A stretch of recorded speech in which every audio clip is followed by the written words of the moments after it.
नमस्कार, मैं आपके साथ मुरली मनोहर। आप देख रहे हैं नेशनल कवरेज। तो नेशनल कवरेज की चुनावी अड्डे में आपका स्वागत है। जैसे जैसे चुनाव की तिथि नजदीक आती जा रही है, चुनावी पारा चढ़ता जा रहा है। एक तरफ जहां मौसम का पारा चढ़ता जा रहा है, वहीं अब चुनावी पारा भी चढ़ना शुरू हो गया है। उसके पीछे का जो सबसे बड़ा कारण है वो ये है कि 5 चरण का मतदान हो चुका है और छठे और सातवें चरण का मतदान होना है। छठे और सातवें चरण के मतदान में गोरखपुर और वाराणसी, जो पूर्वांचल की नहीं बल्कि पूरे भारत की सबसे महत्वपूर्ण सीट है, उन दोनों पे चुनाव होना है। गोरखपुर में परम पूज्य योगी आदित्यनाथ जी महाराज की सीट है वो, जहां से रवि किशन जी चुनाव मैदान में है, और बनारस से खुद ही यशस्वी प्रधानमंत्री माननीय नरेंद्र मोदी जी चुनाव मैदान में है। देखा जाए तो काशी क्षेत्र और गोरखपुर क्षेत्र का दोनों का चुनाव जो है छठे और सातवें चरण में होना है। अब हम पहुंच चुके हैं उत्तर प्रदेश के मऊ जनपद के 70 घोषी लोकसभा में, और आज हमारे साथ जो शख्सियत है वो भारतीय जनता पार्टी के प्रदेश कार्य समिति के सदस्य, पंचायती राज प्रकोष्ठ के प्रदेश संयोजक और मऊ जनपद के संगठन प्रभारी रमेश सिंह जी। रमेश सिंह जी कोई बहुत छोटे नाम नहीं है, बहुत बड़ा नाम है बीजेपी के लिए, और संगठन के लिए तो और ही बहुत बड़ा नाम है। आपको बहुत बड़ी जिम्मेदारी दी गई है 70 घोषी लोकसभा का। 2014 में मोदी लहर में यहां से भारतीय जनता पार्टी ने 52 के बाद पहली बार खाता खोलने का काम किया। 19 में बीजेपी के उम्मीदवार हरिंद्र नारायण जी को वोट तो बढ़ करके मिला था, लेकिन सपा बसपा के गठबंधन में यहां से बसपा के अतुल राय जी चुनाव जीत गए थे। 2024 में यह सीट जो है इनके सहयोगी दल सुहेल देव, ओम प्रकाश राजभर जी के लड़के डॉक्टर अरविंद राजभर जी को दे दिया गया है।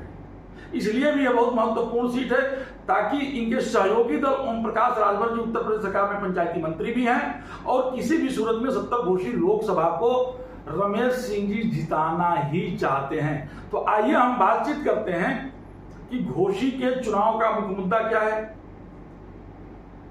हाल ही में जो है अभी प्रोग्राम हम लोगों के पास भी आ गया है कि 70 घोषी लोकसभा में भारत के यशस्वी प्रधानमंत्री नरेंद्र मोदी जी का भी प्रोग्राम 26 तारीख को लग गया है। 27 तारीख को रानीपुर में हमारे यशस्वी मुख्यमंत्री परम पूज्य योगी आदित्यनाथ जी महाराज भी आ रहे हैं, तो हम उस पर भी चर्चा करेंगे। और हम चर्चा करेंगे कि प्रतापगढ़ में अनुप्रिया पटेल ने जो कहा था कि राजा अब ईवीएम से और बैलेट पेपर से पैदा होते हैं, उस पर राजा भैया ने जो ऐलान किया है, मिर्जापुर में जाकर के चुनाव किया है, उसका कितना बड़ा असर पड़ेगा पूर्वांचल में, इन तमाम बिंदुओं पर चर्चा करने के लिए हमारे साथ रमेश सिंह जी जुड़ चुके हैं। जी, आपका नेशनल कवरेज में बहुत बहुत स्वागत है। बहुत बहुत धन्यवाद। ये कहा जाता है कि आप जो है संगठन के शिल्पकार हैं। ऐसा नहीं है, संगठन में हम सब काम करते करते एक लंबा समय हुआ है।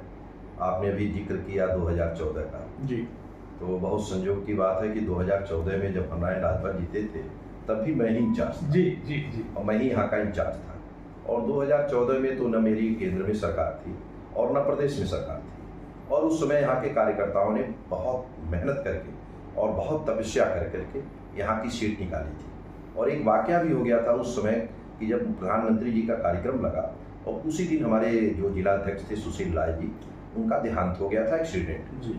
तो संयोग से हम उस रैली को भी नहीं कर पाए थे, जिसका उन्होंने आदरणीय प्रधानमंत्री जी ने जब पार्लियामेंट में जब एनडीए की बैठक हुई थी और जब वो नेता सदन घोषित हुए थे, तो उस समय उसका उन्होंने जिक्र भी किया था कि मैं एक घोषी लोकसभा में नहीं जा पाया, वो भी किन कारण से कि उसी दिन वहाँ के जिलाध्यक्ष की एक्सीडेंट में अकस्मात मौत हुई थी। दूसरा सबसे बड़ी बात है कि फिर मुझे यहाँ दायित्व दिया गया है। मैं आपसे स्पष्ट बताना चाहूँगा कि सुहेल देव पार्टी से हमारे राष्ट्रीय नेतृत्व का समझौता है, हमारी घटक दल है, वहाँ से अरविंद राजभर जी प्रत्याशी हैं। अरविंद राजभर जी के साथ पूरी भारतीय जनता पार्टी का संगठन एक तन मन धन से सब लगे हैं। हम वर्तमान की बात तो नहीं करते हैं, लेकिन शुरुआती दौर में भारतीय जनता पार्टी के कार्यकर्ता काफी नाराज चल रहे थे उनके बड़बोलेपन को लेकर के। उसको कितना मैनेज किया जा सकता है? नहीं, ऐसा नहीं था, कभी कार्यकर्ता नाराज नहीं थे, क्योंकि वो प्रत्याशी घोषित हुए। और जब प्रत्याशी घोषित, जब तो हमारे यहाँ लोकतंत्र में टिकट मांगने का अधिकार सबको है, लेकिन जब हमारे राष्ट्रीय नेतृत्व ने अरविंद राजभर के लिए सीट दिया और सुहेल देव पार्टी ने अरविंद राजभर को लोक प्रत्याशी बनाया, तो हमारे कार्यकर्ता पहली बैठक में अरविंद राजभर को हाथों हाथ, क्योंकि भारतीय जनता पार्टी का जो भी कार्यकर्ता होता है वो राष्ट्रीय नेतृत्व के फैसले को, हमारे नेतृत्व के फैसले को शिरोधार्य करता है। आप लोग घोषी को जीतना चाहते हैं किसी भी सूरत में? हम घोषी लोकसभा चुनाव हम सब जीतना नहीं चाहते। हम पूरी तरह से आपको आश्वस्त करते हैं घोसी लोकसभा चुनाव हम जीतेंगे। चुनाव के ऐलान होने के तुरंत बाद हमारे दोनों उप मुख्यमंत्री केशव प्रसाद मौर्य जी और ब्रजेश पाठक जी का मऊ में दौरा हो गया। हमारे प्रदेश अध्यक्ष लगता है कि दो बार मऊ आ चुके हैं, नामांकन में भी आए थे और नामांकन के पहले भी मऊ आए हुए थे। तमाम मंत्रियों का भी दौरा हुआ है और सबसे बड़ी बात यह है कि 2014 में आपने विजय दिलाया था, 2024 में पुनः वही संयोग है, 14 और 24 पुनः आपको जो यहाँ का प्रभारी बना के, संगठन प्रभारी बना के भेजा गया है। आपको क्या लगता है, आप चुनाव कितने मतों से? ये तो संयोग की बात है।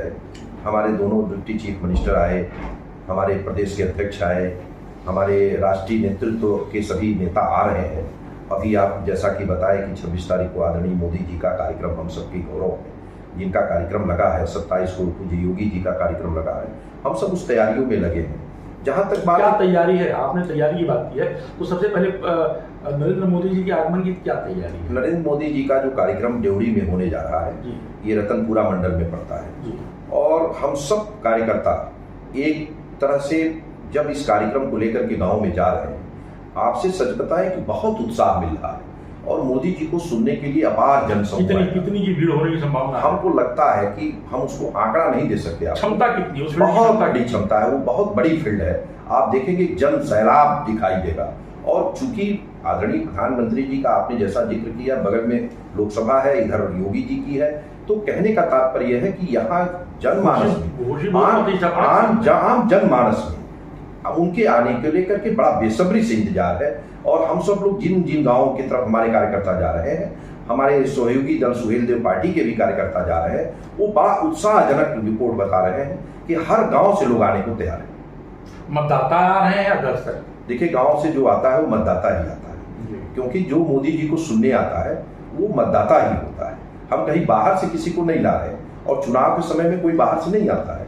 सारे हमारे घोसी लोकसभा के उस समय कार्यकर्ता, सारे हमारी जनता उस समय सब गांवों से लोग, शहरों से निकल करके सभी लोग आ रहे हैं। परम पूज्य योगी आदित्यनाथ जी महाराज भी रानीपुर ब्लॉक में आ रहे हैं। दोनों लोगों को लगातार घोसी में आने की क्या जरूरत पड़ गई? नहीं, हर जगह जा रहे हैं, पूरे हिंदुस्तान में जा रहे हैं। महाराज जी भी जा रहे हैं, हमारे आदरणीय प्रधानमंत्री जी भी जा रहे हैं, हमारे गृह मंत्री जी भी जा रहे हैं, आदरणीय राजनाथ सिंह भी जा रहे हैं। जहां जैसे कार्यक्रम लग रहा है सब लोग जा रहे हैं। समाजवादी पार्टी कह रही है कि पूर्वांचल के 27 में से लगभग 16 सीटें हम जीत रहे हैं। 10वीं वैसे तो अभी आपने अखिलेश जी का एक बयान सुना होगा, 7-9 सीटें जो है जीत रहे थे, एक सीट बीजेपी को जितवा रहे थे। लेकिन परसों उनका एक इंटरव्यू आया और उन्होंने कहा कि अब तो हम 80 सीटें जीत रहे हैं, मोदी जी को भी हरा रहे हैं। जरा आप उनसे पूछिएगा आप सीट कितने पर लड़ रहे हैं, जरा उनसे पूछिएगा 79 की बात कर रहे हैं और लड़ रहे हैं 62 पर, तो कहाँ से 79 जीतेंगे? पहली बात। लेकिन वो कह रहे हैं कि भारतीय जनता पार्टी 80 की 80 सीटें हार। वो दिन में मुंगेरी लाल के सपने देख रहे हैं, जिससे ज्यादा कुछ नहीं कहा उनका कोई मतलब। थोड़ा सा हम 30 सेकंड में आपको ले चलेंगे लालगंज में। लालगंज में अखिलेश यादव का एक बहुत बड़ा रैली था और उसमें उनके ही कार्यकर्ताओं ने कुर्सी चलाई, जूता चलाया, धक्का मुक्की भी हुआ। सपा के कार्यकर्ता का भाव क्या होता है जनता में, ये उस दिन दिखाई दिया। सपा का कार्यकर्ता जो उद्दंड होते हैं, जो सपा का कार्यकर्ता और भाजपा के कार्यकर्ता दूर से पहचाने जाते थे, ये मैं नहीं कह रहा हूँ, ये अखिलेश यादव के पिताजी कहते थे कि भाजपा के कार्यकर्ता शालीन होते हैं और अभी वो दंडता कर रहे हैं, तो भविष्य में क्या कर सकते हैं? वहाँ लाठीचार्ज ही करना पड़ा, उनके लिए आम बात है। उनके यहाँ लाठीचार्ज करना, लूटना, उनके यहाँ बल्ली तोड़ना, ये उनके यहाँ आम बात है। इस पर हम लोग कुछ नहीं कह सकते। सपा का मतलब ही कि वो उद्दंड होते हैं, उनका स्वरूप ही खराब होता है। एक नारा लगता था, खाली प्लाट हमारा, खाली प्लाट हमारा, ये है सपा का नारा, ये नारा लगता था। तो उन लोगों से आप क्या उम्मीद कर सकते हैं? 27 सीटों में आपको क्या लगता है कितनी सीटें ले जाएंगे? हमारी पे सबकी निगाहें पड़ी हुई हैं। हमारी सारी सीटें हम सब जीतने जा रहे हैं। हम लोग कोई सीट हमारी ऐसी नहीं है कि जहां कोई लड़ाई हो। और आपको सच बताऊं, आप चूंकि हर जगह कवर कर रहे हैं, आप देखिएगा कि जहां देखिएगा तो वहां लगेगा कि सिर्फ भारतीय जनता पार्टी के ही कार्यकर्ता, भारतीय जनता पार्टी के ही कार्यक्रम हो रहे हैं, किसी और पार्टी का कोई कार्यक्रम हो ही नहीं रहा। घोसी में बहुत कठिन है पनघट की जगह। घोसी में जो है ये सारी बाल्की चौहान और राजू राय दोनों चुनाव लड़ रहे हैं। राजू राय भी जीत का दावा कर रहे हैं। ये दोनों लोग कौन आपस में 2 नंबर पर होगा, ये आपस में लड़ रहे हैं। हमारी लड़ाई उनसे है ही नहीं है, हम बहुत आगे हैं, हम उनसे काफी आगे हैं। हम अंतिम सवाल आपसे करेंगे। अभी हाल ही में जब प्रिया पटेल जी जो है आपके जो केंद्रीय मंत्री हैं वो प्रतापगढ़ में आई थी और मंच से कहा था कि अब कोई राजा नहीं है और अब राजा ईवीएम से पैदा होते हैं, तो इनडायरेक्टली उन्होंने राजा भैया रघुराम प्रताप सिंह राजा भैया को कहा था और राजा भैया ने भी पलटवार करते हुए कहा कि ईवीएम से सेवक पैदा होते हैं और 5 साल के लिए पैदा होते हैं। और वहीं से राजा भैया ने प्रिया पटेल के खिलाफ चुनाव मैदान में भी उतर गए प्रचार करने के लिए गए। तो पूर्वांचल की सीटों में राजा भैया की विरोध का कितना असर पड़ेगा? देखिए, कौन किस सेंस में कहा जी, ये उन लोगों की अपने अपने थ्योरी है। वो क्या कहे अपने अपने तरीके से लोगों ने कहा। लेकिन मैं सच बताता हूं, मैं भारतीय जनता पार्टी का सन 72 से कार्यकर्ता हूं और भारतीय जनता पार्टी के कार्यकर्ता के रूप में हम सब सिर्फ राष्ट्रवाद देखते हैं। हम सब अपने नेता अपने पार्टी का दिया हुआ काम देखते हैं। आपसे सच बता रहा हूं कि लोकसभा में हम सब केंद्रित हैं और घोसी लोकसभा आप फिर हमको 4 तारीख को बात करेंगे तो हम लोग काफी मतों से जीतेंगे। अंतिम सवाल हम आपसे ये करेंगे कि अंतिम दिन वाला जो 1 तारीख को मतदान होना है उसको लेकर के बीजेपी की क्या तैयारी है?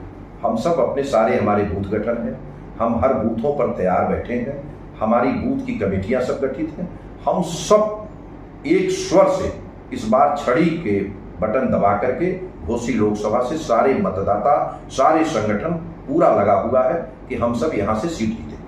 तो आप सुन रहे थे रमेश सिंह जी को। रमेश सिंह जी भारतीय जनता पार्टी की प्रदेश कार्य समिति के सदस्य हैं, पंचायती प्रकोष्ठ के प्रदेश संयोजक हैं और मऊ के संगठन प्रभारी भी हैं। राजा भैया और अनुप्रिया पटेल के सवाल पर एकदम बीच से बचते हुए नजर आए, उस विवाद में नहीं जाना चाहते थे।